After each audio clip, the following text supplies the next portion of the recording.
insha Allah taala kwa taufiki yake yeye Mwenyezi Mungu Subhanahu, kupitia ridhaa yenu, leo tutazungumzia gonjwa moja kati yale magonjwa matatu maarufa. Gonjwa moja kati ya magonjwa matatu maarufa, na gonjwa hili limefumbiwa macho kwa wengi wa Waislamu kwa kutolijua athari yake katika maisha yetu. Ili gonjwa ni gonjwa fiche. Ukienda hospitalini watumie x-ray, ultrasound, CT scan, hawawezi pata.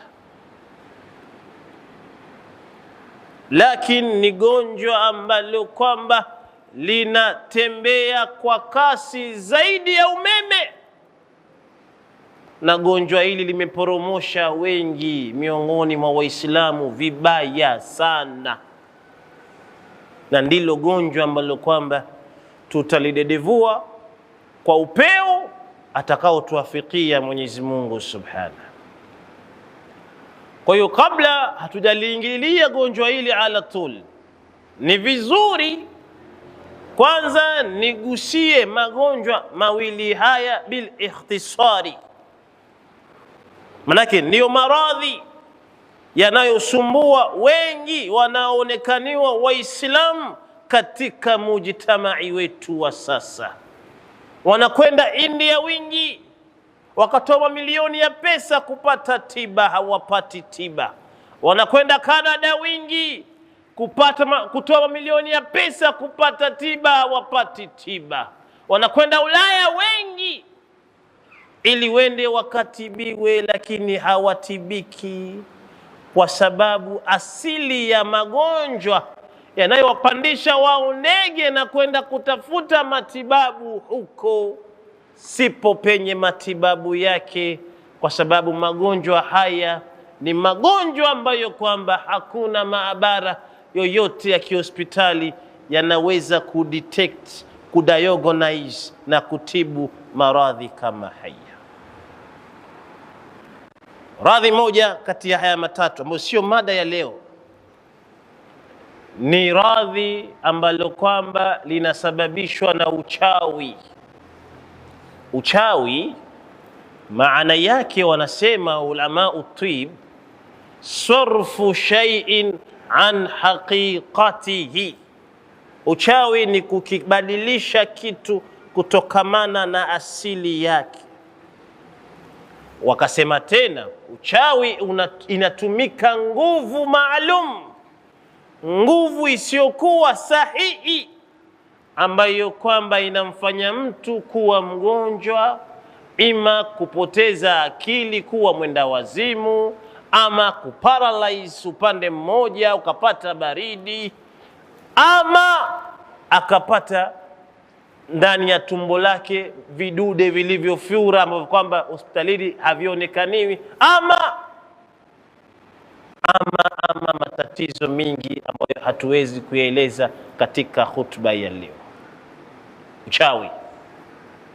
Na uchawi huwa wanatia visindano, wanatia nywele katika mfumo wa taghyiri wa mazingaumbwe katika mwili wa mwanadamu, alafu hali tofauti ya ile asili ya mwanadamu inamtokea, anakuwa kwenye matatizo. Alafu gonjwa lingine ni gonjwa la hasad. Alhasadu, hasadi, wanasema hili huwa tamanna zawal neema ala sahibiha.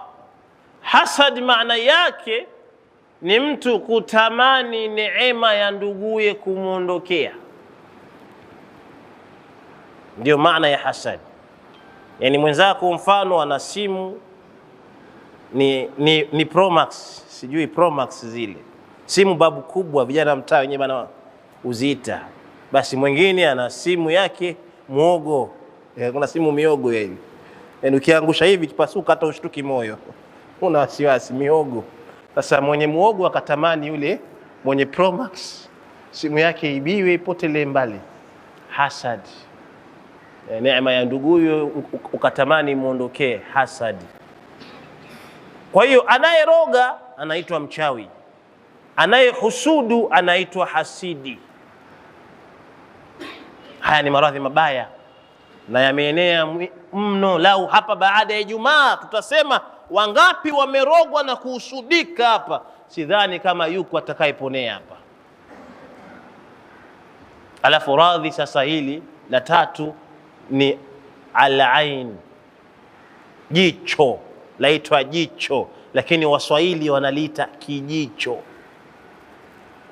Mwenye kijicho anaitwa al-ainu, mwenye kijicho. Sasa pana tofauti kati ya uchawi, hasadi na jicho au kijicho, pana tofauti. Anayeroga ni mchawi, ni mpaka atumie jini maalum aliyemtekelezea masharti hatari machafu maalum, akafanya kazi kiza maalum. Huyu ni mchawi. Hasidi ni mtu mbaya, ni mtu ambaye kwamba hana imani, sababu Nabii Muhammad sallallahu alayhi wasallam asema almu'minu yakhbitu walfasiq au almunafiq yahsudu. Muumini muislamu mwenye imani hutamani, kivaa kanzu nzuri mzee, kanzu ambayo nzi akipanda na teleza, muumini mwenye imani anatamani, ya Allah muachie kanzu yake hii, muhifadhi nami nipe kama yake ama nzuri zaidi yake. Huyu ni muumini mwenye imani. Unaendesha gari yako nzuri, yeye anatumia kwa mguu, sema ya Allah gari yake muhifadhi bwana huyu, nami basi nipe yangu. Huyu ni muumini mwenye imani. Almu'minu yakhbitu, mu'min muislamu mwenye imani anatamani, na kutamani si makosa, kutamani ni thawabu. Walfasiq au almunafiq yahsudu, lakini mtu aliyepotea ama mtu mnafiki, yeye anatamani neema yako ikuondokee. Kwa hiyo hasidi ni mtu mbaya. Lakini mwenye kijicho anaweza kuwa ni mtu mbaya ama ni mtu mzuri.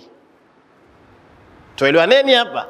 Al-ainu, mwenye kijicho, inawezekana akawa ni mtu mzuri na ni mtu mbaya, kwa sababu kijicho kinatokana na mtu yoyote, awe ni mcha Mungu, awe ni muasi Mungu, yoyote anakuwa na kijicho. Na kuna watu wengi wanacho kijicho na hawajijui, wanaumiza wenzao pasi na wao kujijua. Jicho maana yake nini? Wanasema ulama utib, kijicho wanasema nadhurun bil istihsani mashubin min khabithi tabai yahsulu lilmanzuri minhu dharara. Yani jicho au kijicho maana yake ni tizamo.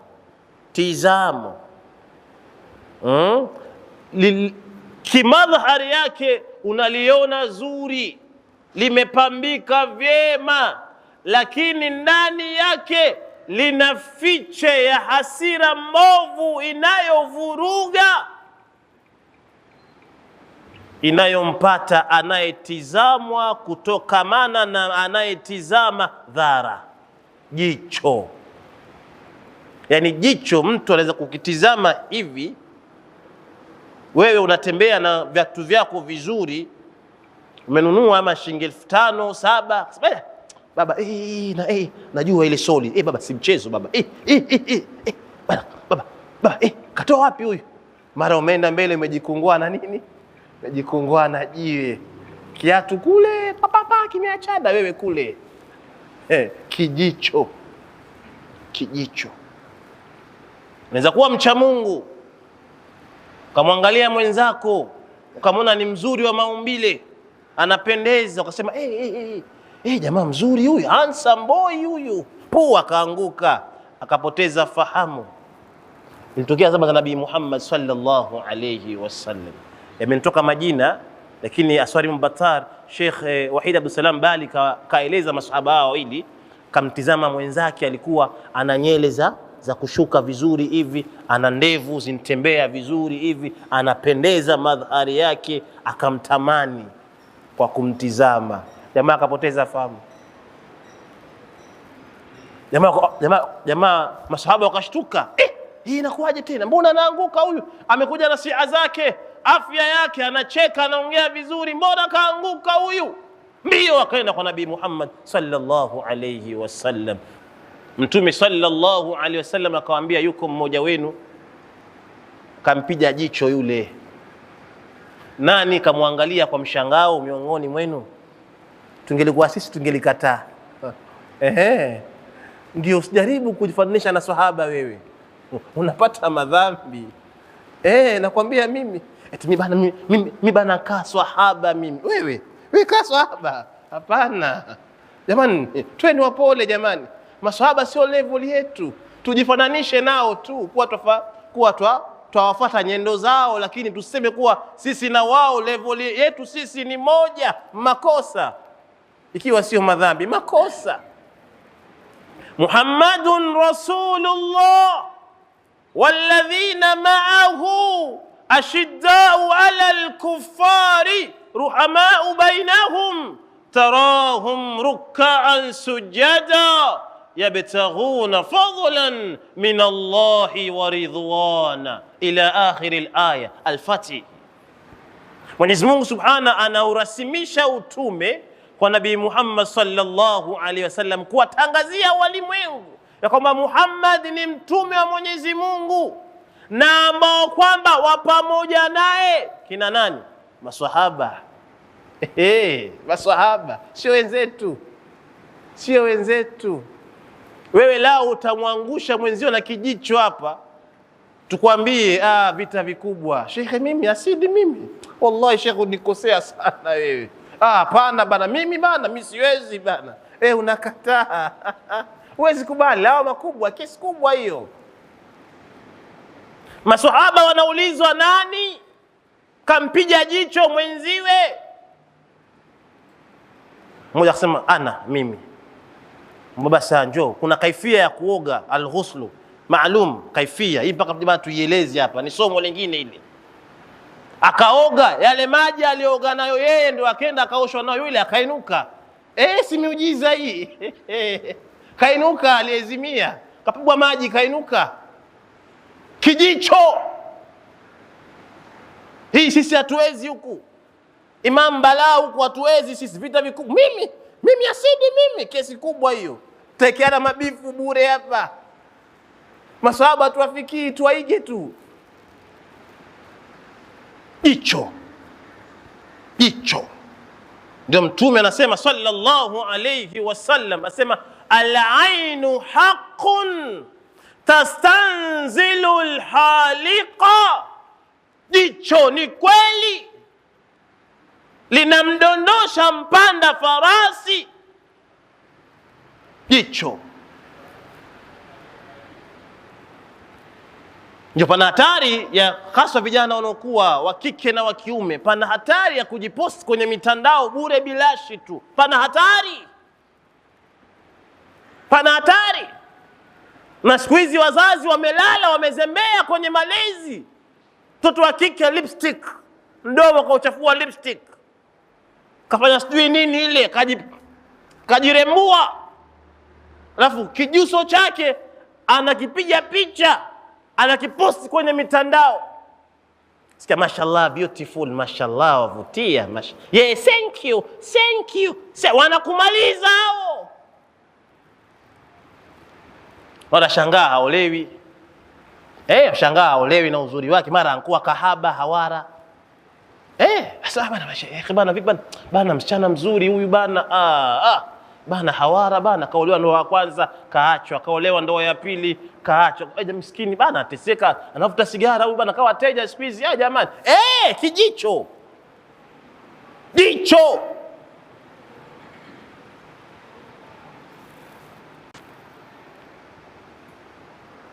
Kijicho hiki ahbabi alkiram,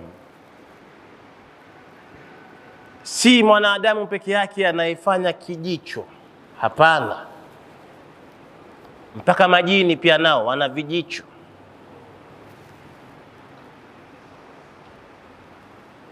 Mtume sallallahu alayhi wasallam siku moja na Aisha alikuwa na bikize mmoja ambaye jirani, jaria mmoja wa kike, jaria alikuwa na vitunusi vingi, yani vitunusi ni vijipele vyeusi vigumu, vimetembea vingi kwenye uso wake vingi. Mtume akamwangalia, unajua hakuna bingwa daktari zaidi ya Nabii Muhammad sallallahu alaihi wasallam. Haitaji x-ray wala CT scan, hapana. Anakuangalia na macho ya moyo. Mtume anakuangalia na baswira. Hii ba level nyingine. Kuna watu wampewa tawassul. Inna fi dhalika la ayatin liqaumin lilmutawassimin. Kuna watu hunaka unas katika hii dunia akikuangalia tu hivi dakika 5 tayari ashakuchambua kitabu kizima. Hii tunu Allah kawapatia baadhi ya watu. Lakini Mtume sallallahu alaihi wasallam anaweza kuangalia na macho ya moyo, tathmini yako 100 chini ya 100 akakupatia. Kamtizama kwa hapana huyu. Akamwambia bana, huyu anahitaji zunguo. Huyu afanyiwe zunguo huyu mama. Kwa sababu ameshibiwa kijicho na jini. Uzuri wake jini kamshibu na kijicho. Ndio ukijiangalia kwenye kioo ukijiona mzuri, omba dua. Alhamdulillahi alladhi hasantu khalqi fahassin khuluqi. Omba dua. Sifa zote njema zinamstahiki Mwenyezi Mungu ambaye kwamba ameniumba vizuri, nipambe na sifa nzuri. Sababu inawezekana ukaanza kujisudi wewe mwenyewe, baba, napendeza mimi baba, napendeza mimi, wewe mwenyewe bana, kajisudi bana mwenyewe. Toka nje ajali hiyo, pigwa uso, ma stitches. Sasa una sura moja, una sura mbili, una ya'udhu billahi min dhalik. Mjisudu mwenyewe. Kwa hiyo afanywe zunguo huyu. Jini tayari ashamusudu kwa kijicho. Na ndio majini aina moja, al-khubuthi wal khabaith, wanaumiza watu wengi sana wakiingia chooni. Wanaosudu kwa vijicho. Manake mwanadamu hamuoni jini, lakini jini anamuona mwanadamu. Na hakuna kiumbe aliyeumbwa katika umbile bora zaidi ya viumbe wote duniani ila mwanadamu. Laqad khalaqna al-insana fi ahsani taqwim. Mwanadamu ndiye kiumbe aliyeumbwa katika umbile zuri zaidi. Hata jini afiki. Maumbile si mimi, Allah ndiye kaumba. Macho ya mwanadamu yako hivi. Macho ya majini yako hivi. Yako hivi vertical hivi. Yako hivi. Macho yao yako hivi. Sijawaona vitabu. Shika kawaona nini? Msintie huko. Vitabu vinatueleza hivyo. Sasa ukaa chooni pale, katika pembe za choo zile wanakusubiri.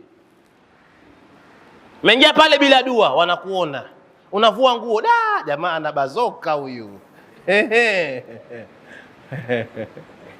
Wanausudu na nini? Na kijicho. Haya, kila ukioa mke anakukimbia. Umfikishi kilele. Hasa jani imeingia ya kijicho ya jini. Ndio mnaomba dua kabla mjaingia. Allahumma inni a'udhu bika, kabla hujaingia, minal khubuthi wal khaba'ith. Tanguliza mguu wako wa kulia, wa kushoto, ingia ndani. Ukiingia Allah anawekea vizibo, hawakuoni. Mnanifahamu vizuri sana? Jicho, hatari ya jicho. Hatari ya jicho. Hatari ya jicho. Naongea haya kwa sababu kuna kijana alifariki hii wiki, kijana mdogo sana. Na ni mmoja wa vijana wanaojiposti kwenye mitandao. Mwenyezi Mungu amsamehe, amrahamu, amuingize peponi. Lakini ukichunguza katika macho ya moyo utaona kuwa ni jicho. Faida, ukijisaidia chooni, ikiwa unatoka kwa mguu wa kulia, baada ya kutanguliza mguu wa kulia kutoka, sema ghufranaka, kwa sababu ukiomba dua kuingia hawakuoni, kisha kutoka bila dua wanakuona, wanakuingia ikiwa umetoka. Nyingi za ajali zinasababishwa na kijicho. Wanapoteza maisha wengi kwa sababu ya kijicho. Wanaangamia wengi wa wanadamu kwa sababu ya kijicho. Wanapata zilzala ya kidunia wengi wa watu kwa sababu ya kijicho. Na haya ni maneno ya Nabii Muhammad sallallahu alayhi wasallam, asema akthar man yamutu min ummati ba'da qada'i llahi wa qadarihi bil aini, wengi watakaokufa katika umma wangu baada ya kuwa ni qadha ya Mwenyezi Mungu, basi kadari yake ni kijicho. Barsheba, pana mama mmoja miaka 2015, mama huyu ni Hafkas Mjerumani na watu wa Amu kule, kamzaa mtoto mashallah tabarakallah, mtoto anapendeza, siha yake nzuri, hata akaogopa kumpeleka hospitali, akaomba daktari awe akija nyumbani kumshughulikia. Kaja daktari miskini mgonjwa wa moyo, akasema toto hili si mchezo mama. Wapi we mama we, toto hili hili nshiba, lapendeza. Ilikuwa ni asubuhi saa 4. Mama analia, anasema jamani, kweli kijicho kweli. Haikufika jioni, mtoto amezima, amekufa. Mtoto amezima, amekufa. Jicho, jicho, jicho, jicho za kuwa shekhe mkubwa, mfasaha, una ilmu, lakini ukainuka mbele ya watu ukaanza kigumizi. Sasa shekha nini? Kijicho, kijicho, kijicho, kijicho ahbabi, kijicho. Katika mitume waliobarikiwa watoto ni Nabii Yaqub alayhi salam, si ndio? Alikuwa na watoto zaidi ya 10.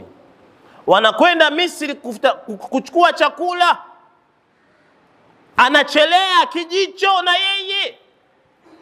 Waqala ya baniya la tadkhulu min babin wahidin fadkhulu min abwabin mutafarriqa ila akhir alaya. Enyi wanangu, mkenda Misri nyinyi nyote mwafanana, msiingie kwenye mlango mmoja nyote hivi. Kijicho hatari, mnajigawanya milango ya mbalimbali kwa mafungu ndio muingie. Kijicho. Kuna mtu akipata simu leo tayari yeye ataka walimwengu waone kuwa yeye ana Pro Max. Akipata gari leo tayari ataka walimwengu wajue pia yeye ana mpira, akiwa ndani wa nje wamuoni. Akiwa ndani wa nje wamuoni, na akiwa nje wa ndani hawamuoni. Ataka hivyo yeye tayari walimwengu wajue. Unajimaliza. Unajimaliza kwa sababu ya kijicho. Sasa tufanyeje? Ndio sasa hapo tunafanyeje? Kwa sababu kijicho hakijui mcha Mungu wala muasi Mungu. Mtu na ushehe wake na ilmu yake na ucha Mungu wake anakuangusha. Hebu angalia falsafa hii. Chukua embe, usilikate. Ilo embe lieke hapa. Alafu chukua embe lingine ulikate, ulieke hapa. Ni embe gani ambalo kwamba litapata wadudu? Lipi? Embe ambalo kama umelikata litajaa nini? Wadudu. Kitu kizuri hakionyeshwi, ndio tafsiri yake. Mtume asema ficheni neema zenu, fa fa inna kulla dhi ni'matin mahsudun, kila ambacho kwamba ni neema usidiwa, ficheni neema zenu, ficheni. Jambo la kwanza, ili hasadi ya kijicho isikupate, sababu kuna watu ni mabingwa. Pana mzee mmoja Wahid Abdulsalam Bali anamuelezea, alikuwa ni mzee hatari, mtaa mzima wanamjua huyu mzee ana jicho, huyu balaa, jicho kuliko stima. Kaenda pahala kwenye ua la mifugo ya ng'ombe, kamsikia ng'ombe katiwa ndani ya banda anavutwa maziwa, fya fya fya fya. Kasema baba wewe, ng'ombe bibi huyo baba, anatoa maziwa huyo ni upi huyo? Sasa mtoa maziwa anamjua, mzakajua huyu mzee kisiko, mzee hatari huyu, amekuja huyu mzee huyo, mimi simwamini, namdanganya. Sasa akampa jina la ng'ombe mwingine ambayo sio yu. Jina la ng'ombe alimpatia, kafa. Na ng'ombe naye lazima na bibi na akao, wote wawili wakafa au ng'ombe. Hatari ya jicho, kijicho hatari. Kwa hiyo tuishi vipi sasa na hali hii? Inafahamu Uislamu, ikiwa unakula chakula, hata ukiwa peke yako, majini watakuja nao, wanatamani, wanapenda msosi hawa pia.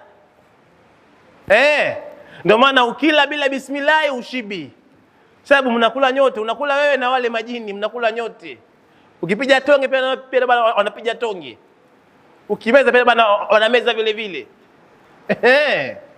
Shangaa bana, saa yote mimi sijashiba bana. Vipi ambao ukula peke yako?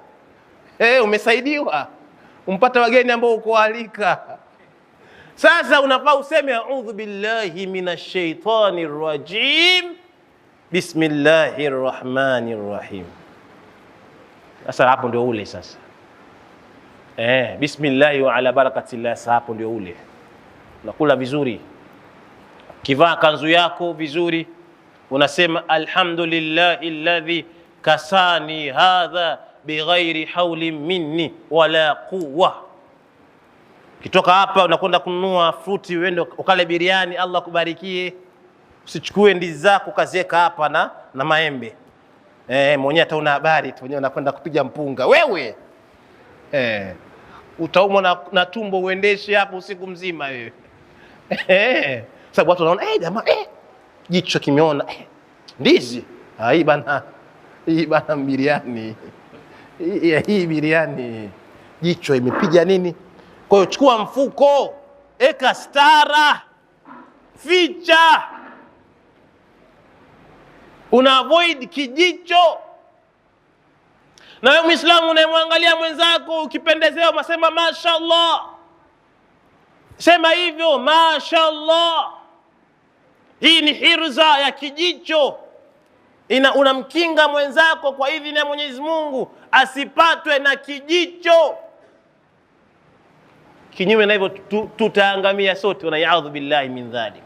Maana siku hizi hali tete, watu wanaharibikiwa sana sana sana kabisa. Yuko kijana mmoja anasimulia, bwana mmoja huyo ni hatari kabisa, yeye hana stima katika nyumba yake. Sasa wankuja hawa watu hawa wa county nafikiri, akawa wanaweka stima kwenye barabara. Sasa mtaa unang'ara, yeye nyumba yake haina nini. Akasema taa gani hizi? Taa baada kalipuka bana, ikazima. Taa ikazima, imelipuka bana, ikazima. Jicho.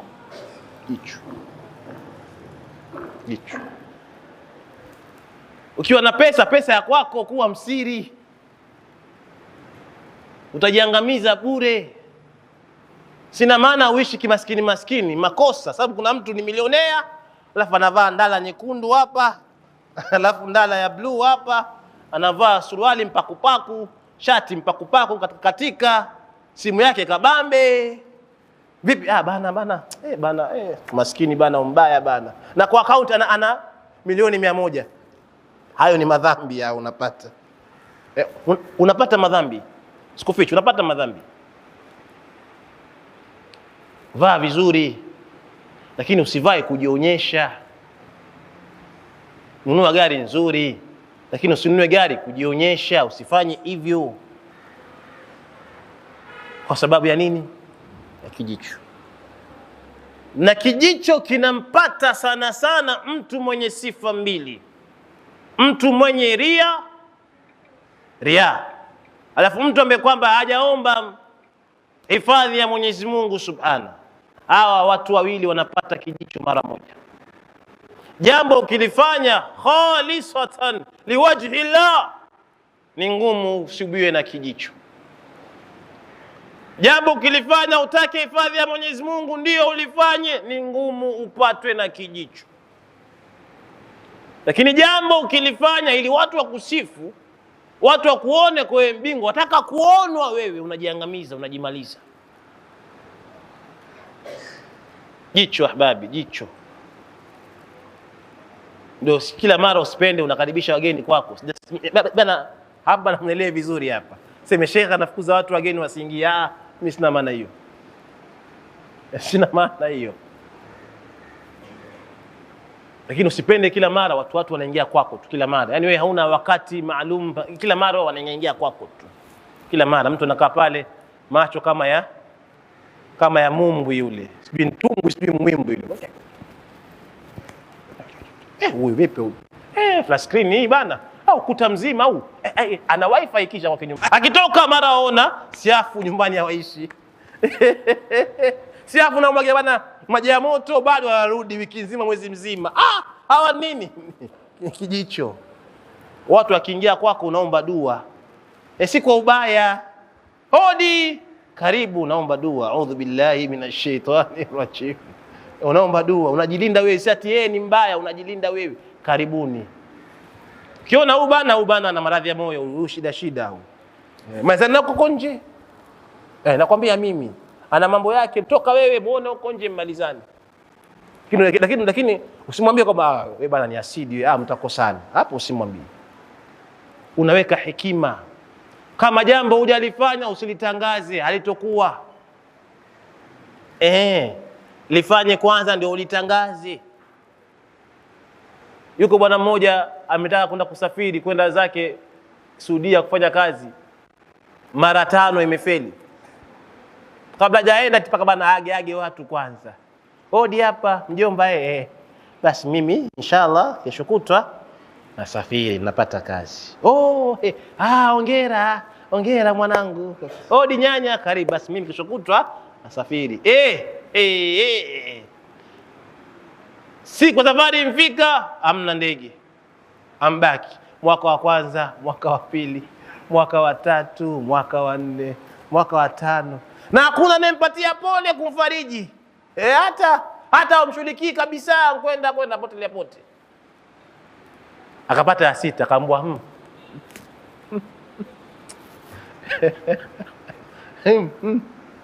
siwati kwenye ubaya, nawasaidia mimi. Msintie lawamani kisha baadaye. Ambwa asukutu salama. Nyamaza. Akanyamaza. Huyu akapanda ndege. Wakaanza kumtafuta wajomba, shangazi, wamtafuta wapi. Akaambwa ameenda kazi Saudia. Mbaya sana huyu. Hana adabu. Hata tuagi. Kawaga miaka 5 akwenda. Mwaka wa 6 kuaga, mnamlaumu kweli?